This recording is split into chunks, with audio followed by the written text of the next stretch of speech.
Welcome to Translated's latest worldwide adventure, a race around the world in sailboats using minimal technology.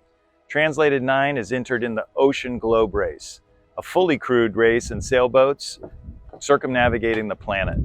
My name is Paul Cayard, and I'll be your host on podcast once a week while the team sails around the world over the next 8 months. For those of you who sailed with us in San Francisco, you know the story. We've been working up to this coming Sunday for 3 years. Marco and the team are now in Southampton, England with Translated 9. The boat's fully ready to go.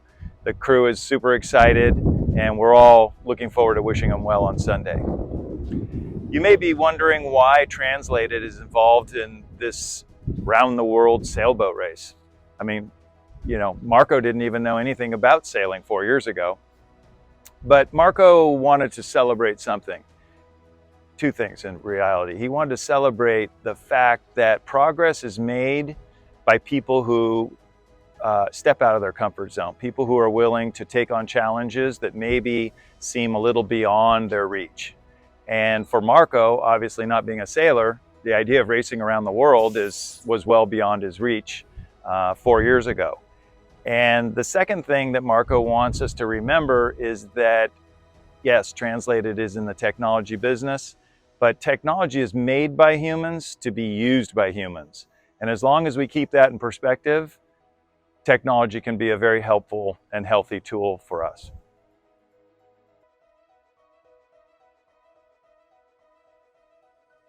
I want to give you an overview of the Whitbread Round the World race. The Ocean Globe Race, which Translated 9 is participating in this year, is the celebration and commemoration of the first Whitbread Round the World race, which took place 50 years ago. Whitbread is a brand of beer in England, and they were the original sponsor. And together with the Royal British Sailing Association, of course it's royal, they were the organizers of the first event. They were able to pull together 17 teams, 17 yachts to compete in that first race. And across those yachts, there were about 163 sailors on board. Only 14 boats were able to finish the race. It's obviously a very grueling race, and very unfortunately, 3 lives were lost in that very first edition in the Southern Ocean. So the race is about 27,000 miles, nautical miles around the world.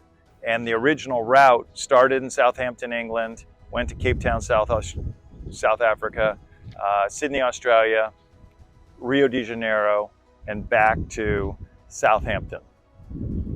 The original winner was a boat called Seula, owned by the Carlin family, Enrique Carlin, a skipper. And that type of boat was a Swan 65. So Swan's a manufacturer. The boat was 65 feet long. The design was Sparkman and Stevens of New York. In Marco's research in preparation for the race, he thought it would be great to race this Ocean Globe race in a Swan 65. So Translated 9 is the 9th boat of a series of 41 Swan 65s, and Seula, the original winner, was hull number 3. The boat, if you sail with us in San Francisco, that boat is hull number 23 in the series of 41. And in the 50 years, there have been 13 editions of the race. The race is held every 3 or 4 years. So also the race was bought by the Volvo company in 1998, and it changed names from the Whitbread Round the World race to the Volvo Ocean Race.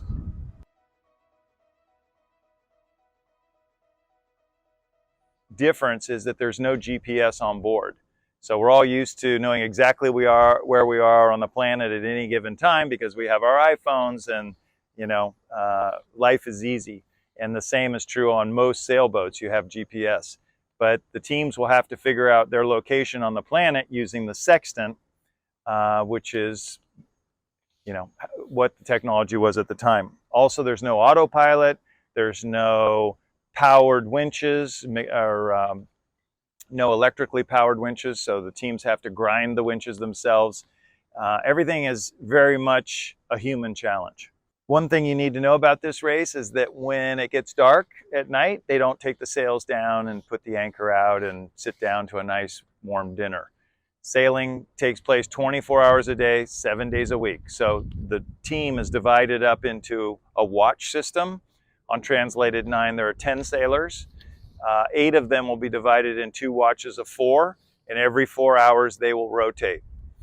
That means that 4 of them will be on deck sailing the boat while 4 of them are resting. The other 2, the skipper and the navigator, manage their own watch system. Sometimes they both need to be awake, obviously at the start of the race, at the finish of the race, or anytime they're rounding a significant point of land.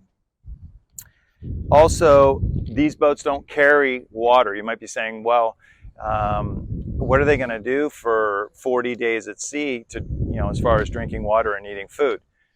They have desalinators on board. So they make fresh water from the seawater. And as far as food goes, they take freeze-dried food and they hydrate that food for all their meals.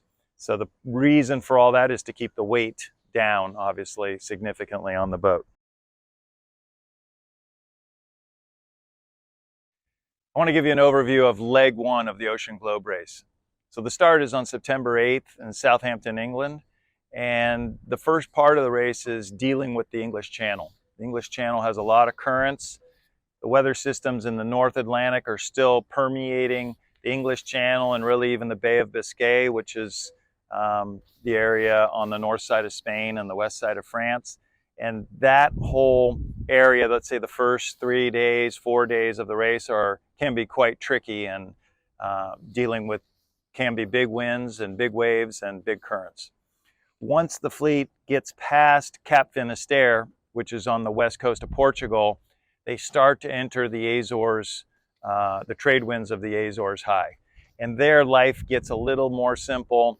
Basically, the winds clock around through the north, the northeast, and the east as the fleet makes its way south and southwest towards the equator.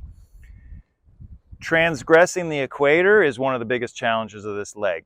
There's an area called the doldrums, which you've probably heard about. I'll give you a little spiel on the doldrums in a minute. But the doldrums are an area of very low wind and also very fickle and volatile winds. So the doldrums are narrower and easier to transgress the more west you are over towards Brazil, and they're much longer and more difficult along the coast of Africa.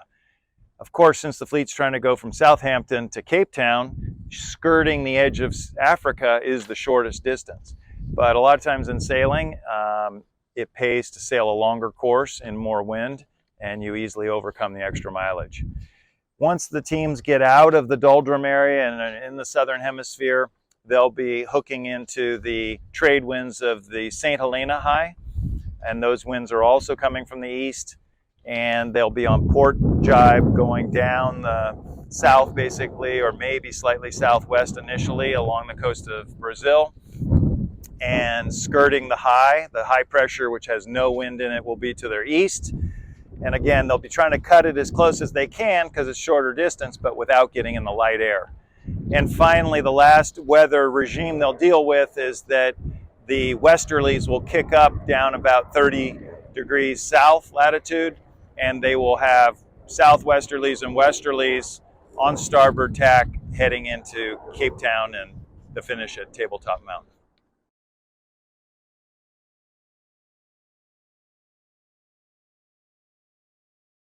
Now I'd like to give you an overview of the entire route for the 2023 Ocean Globe race. The race will start here at point 1 in Southampton, England, and the first leg takes the fleet down across the equator to Cape Town, South Africa. From Cape Town, the fleet will sail in the Southern Ocean under Australia and arrive in Auckland, New Zealand. From Auckland, New Zealand, the fleet heads south again down into the Southern Ocean, comes up around famous Cape Horn into Punta del Este, Uruguay, and the final leg of the race is from Punta del Este, Uruguay, back to Southampton, England. It'll take the fleet about 160 sailing days, which I think with the stopovers means that they'll be competing in this race for about 8 months. I'm going to give you a really short course on the global wind patterns, which of course are extremely important if you're trying to sail a boat around the planet.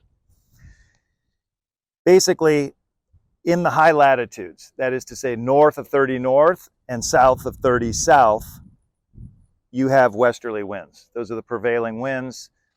In the southern hemisphere, they're known as the roaring 40s, the furious 50s. You've heard about famous 100-foot waves at Cape Horn. That's a persistent weather pattern in the high latitudes. The low latitudes we consider between 30 north and 30 south across the equator. And in both hemispheres, we have trade winds. In the North Atlantic, the weather pattern is governed by something called the Azores High. And sometimes the Azores High elongates all the way over to Bermuda, and it's known as the Azores and Bermuda High. But high pressure in the North Hemisphere has clockwise circulation. And so, for example, that's very interesting to us when we're sailing from England down along the coast of Spain and Africa. We're going to get, trailing winds, winds from behind, which will be much more pleasant than sailing, for example, from England over to New York, in which case we would have to fight the headwinds. Once we get through the equator, we will again pick up some trade winds, which are spun off of the St. Helena High. The high pressure in the southern hemisphere rotates counterclockwise. All this has to do with the Coriolis effect, probably something you've heard of. And so we will meet southeasterly winds on the exit of the doldrums.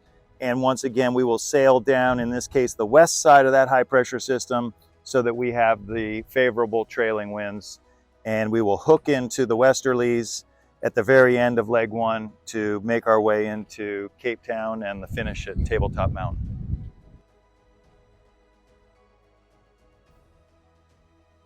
So that's a wrap on episode 1 of Team Translated at the Ocean Globe Race.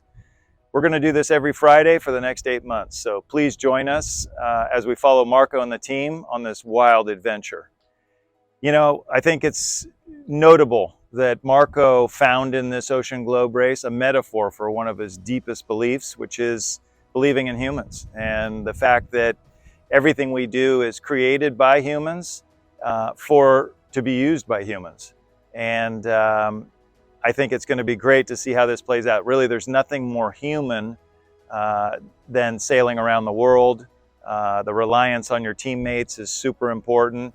At any given time, every person on this boat will have the lives of their teammates in their hands.